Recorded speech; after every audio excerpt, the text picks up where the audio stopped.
Shalom pemirsa CBN Indonesia dimanapun Anda berada. Senang sekali kita boleh bertemu kembali dalam acara pembacaan buku bersama Tuhan di waktu fajar. Melalui buku ini dengan doa dan bimbingan daripadanya kita dapat diyakinkan kembali bahwa pada hari yang mulia ketika Yesus datang untuk mengklaim miliknya, kita yang menunggu Tuhan akan disambutnya dengan tangan yang terbuka ke hadiratnya. Dan bacaan kita pada saat ini berada di halaman 310 yang berjudul Keberanian. Dan saya undang pemirsa di rumah untuk kita boleh sama-sama membuka Alkitab kita di dalam Roma 1 ayat 16. Sebab aku mempunyai keyakinan yang kokoh dalam Injil, karena Injil adalah kekuatan Allah yang menyelamatkan setiap orang yang percaya. Pertama-tama orang Yahudi, tetapi juga orang Ibrani. Nah, kita masuk dalam pokok pembacaannya. Tuhan tidak akan memakai orang-orang yang pada saat adanya bahaya maut, yang apabila kekuatan, keberanian dan pengaruh semuanya dibutuhkan, merasa gentar untuk berdiri teguh membela yang benar.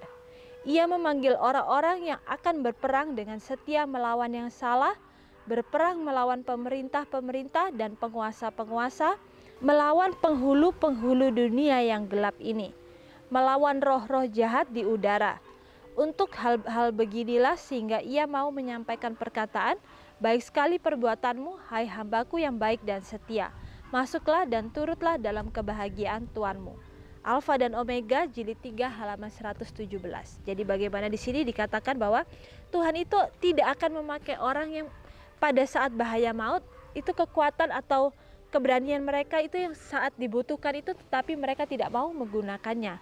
Dan di sini dikatakan bahwa mereka merasa gentar untuk berdiri teguh membela yang benar. Nah, orang-orang yang seperti ini dikatakan oleh firman Tuhan, Tuhan tidak bisa pakai karena mereka masih ada keinginan untuk menyelamatkan diri mereka sendiri. Bagaimana mereka tidak mau berdiri untuk kebenaran, tetapi mereka mau untuk menyelamatkan diri mereka sendiri.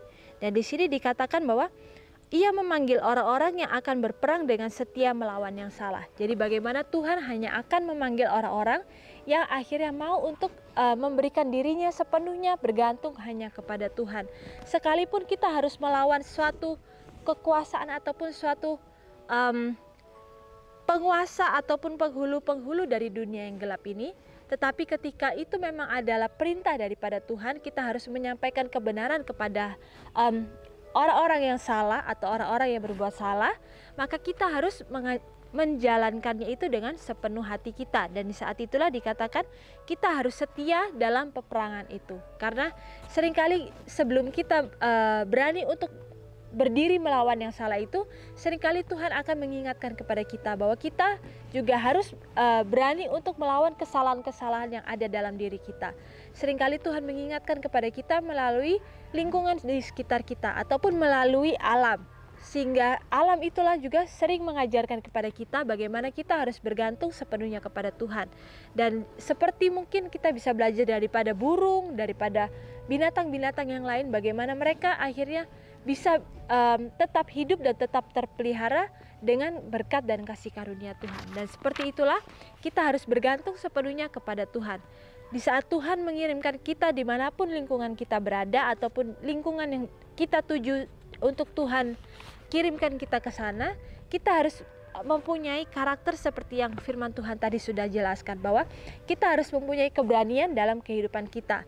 Keberanian untuk menentukan mana yang salah dan membicarakan langsung mana hal yang salah terhadap orang yang salah itu dan menegur mereka. Tetapi bukan berarti kita harus menegur mereka dengan kata-kata yang kasar. Kita tahu bahwa Tuhan kita Yesus Kristus itu adalah Tuhan yang Maha Pengasih.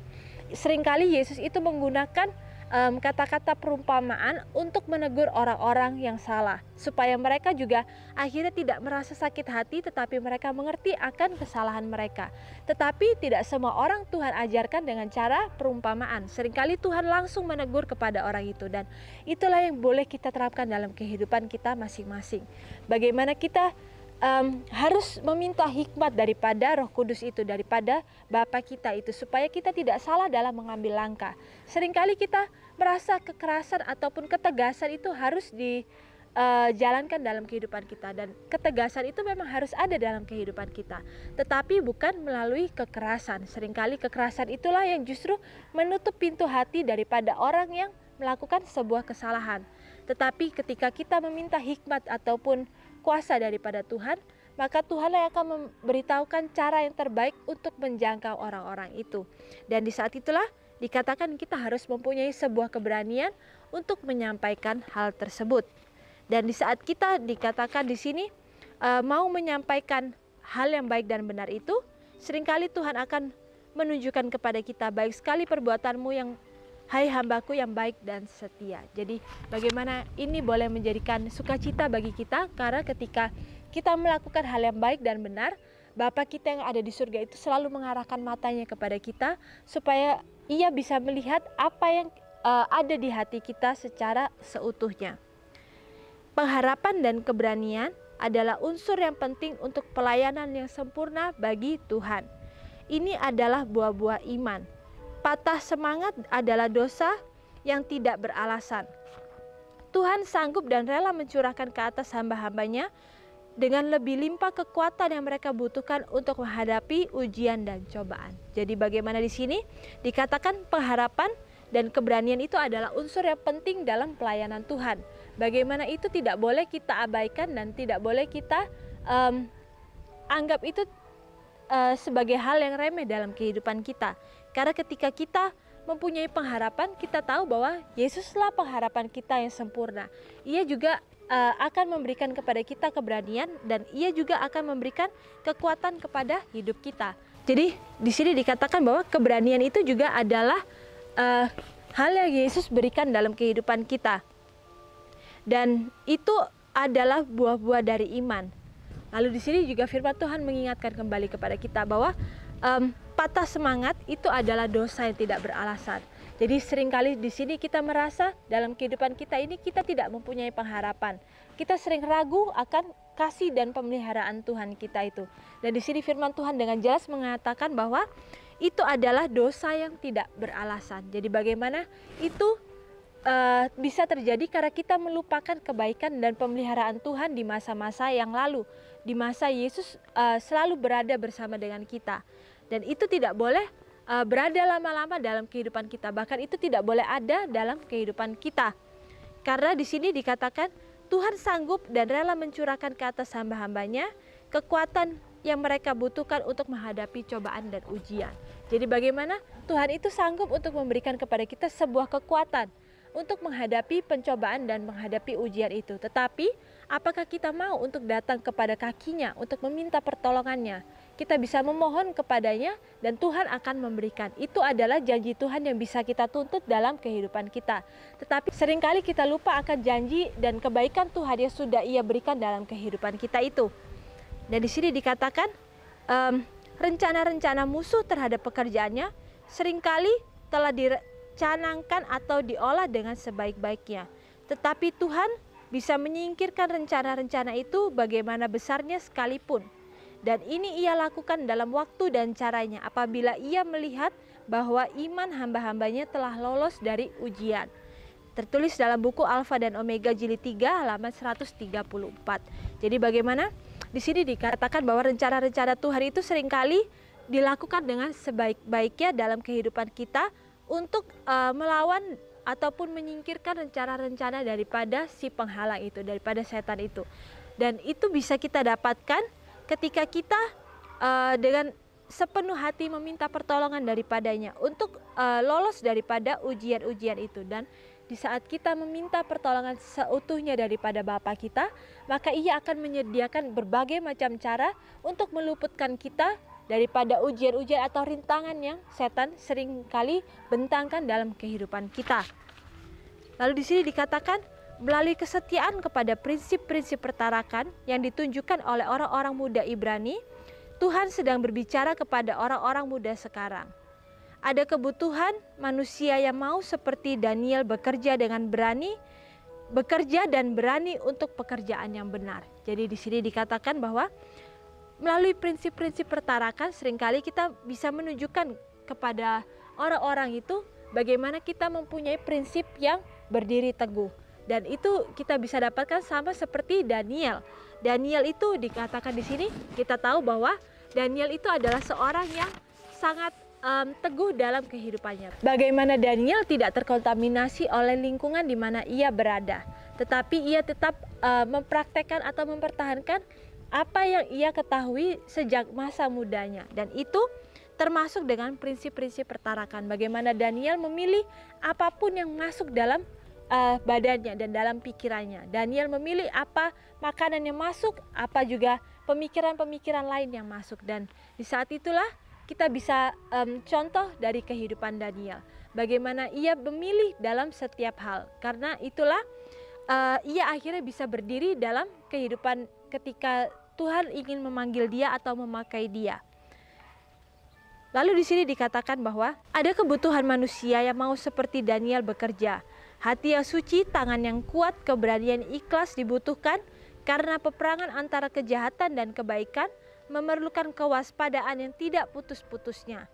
Kepada setiap jiwa, setan datang dengan pencobaan dalam banyak bentuk yang memikat pada titik pemanjaan selera. Kuasa kecerdasan, ketahanan jasmani, dan panjangnya kehidupan itu bergantung atas hukum-hukum yang tidak berubah-ubah. Melalui penurutan terhadap hukum-hukum ini, manusia dapat berdiri sebagai penakluk dirinya sendiri.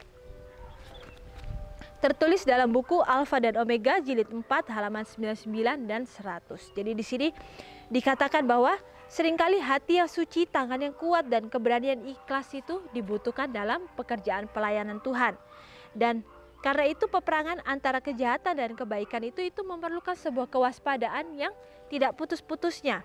Dan akhirnya kepada setiap jiwa dikatakan setan itu seringkali datang dalam berbagai pencobaannya untuk memikat kepada pemanjaan selera. Jadi bagaimana seperti Adam dan Hawa, mereka juga jatuh ketika pencobaannya pertama, yaitu pencobaan terhadap pemanjaan selera itu. Dan itu juga yang diberikan kepada Yesus ketika ia berada di padang gurun, yaitu Yesus dicobai dengan roti yang setan perintahkan supaya itu dibuat di saat Yesus merasa sangat lapar.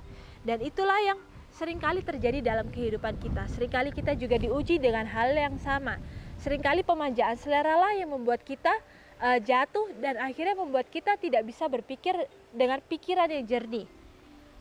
Lalu di sini dikatakan bahwa kuasa kecerdasan, ketahanan jasmani, dan panjangnya kehidupan itu bergantung atas hukum yang tidak berubah-ubah. Melalui penurutan hukum ini, kita bisa dapat berdiri dan menaklukkan diri kita sendiri. Jadi bagaimana di sini firman Tuhan kembali mengajarkan kepada kita bahwa kuasa ketahanan jasmani itu tidak bisa berubah-ubah. Itu akan ada dalam kehidupan kita ketika kita memberikan diri kita sepenuhnya kepada Tuhan. Dan itu bisa terjadi ketika kita menuruti setiap hukum-hukum yang Tuhan sudah berikan ke dalam kehidupan kita. Dan biarlah setiap hal yang Tuhan sudah berikan atau Tuhan sudah contohkan dalam kehidupannya ketika ia berada di dunia ini, itu boleh kita contoh dengan semaksimal yang kita bisa. Mungkin kita tidak bisa melakukannya secara langsung, tetapi kita bisa melakukan sebuah perubahan-perubahan kecil dalam setiap hari-hari kita, dalam setiap kehidupan kita. Maka kita tidak akan berasa bahwa itu adalah suatu perubahan ataupun suatu beban dalam kehidupan kita. Tetapi kita akan melakukannya itu dengan sukacita ketika kita memberikan hati dan pikiran kita seutuhnya hanya kepada Tuhan.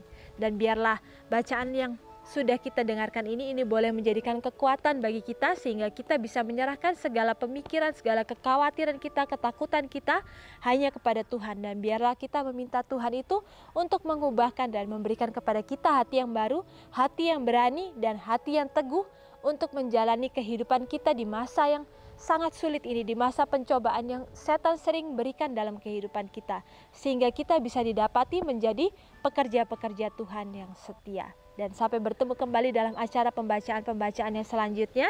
Shalom, Tuhan memberkati.